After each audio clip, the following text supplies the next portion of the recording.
Mire, agradecidos con Dios y por la oportunidad y esa buena voluntad que tienen nuestras autoridades municipales también. Agradecidos con todos ellos y esperemos que también la naturaleza nos colabore, ¿verdad? Porque ha sido un factor en nuestro sector que vienen a arreglar nuestra carretera y luego viene la lluvia o viene otros fenómenos que afectan nuestra carretera, pero el día de hoy nos sentimos felices, agradecidos y esperamos que todo transcurra para bien, ¿verdad? Ustedes sabrán que esta es una ruta muy transitada y por eso es que constantemente se deteriora por la cantidad de vehículos que transitan acá a diario. Mire, ha sido una lucha, desde que yo tengo noción, pues ha sido una lucha siempre.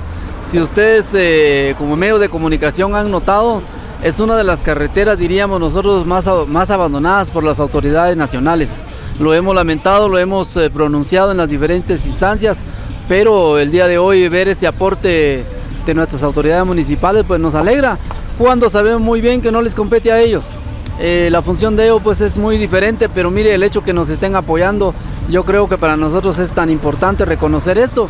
Y sí, ha sido una lucha de años, esta carretera ha sido abandonado, el nivel, cómo está la carretera, lo que se tiene que levantar, la cantidad de material que hay que echar, es lo que no se ha logrado y por lo mismo el deterioro muy constante. Pues ya estamos organizados, desde aquí de la garita tenemos un COCODE, en el asilo de ancianos tenemos COCODE, tenemos alcaldesa, como ustedes ya la vieron.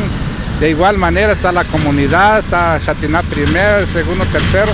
Todo este tramo tenemos que estar unidos y de esa forma pues logramos adquirir lo que nosotros pretendemos, siempre y cuando con el esfuerzo de las autoridades que tienen voluntad para trabajar. Gracias a Dios que en este gran día que el Señor nos permitió y para realizar los trabajos, estamos muy felices y ojalá que las autoridades nos tomen en cuenta, porque ya nos hace falta, porque hay mucho polvo.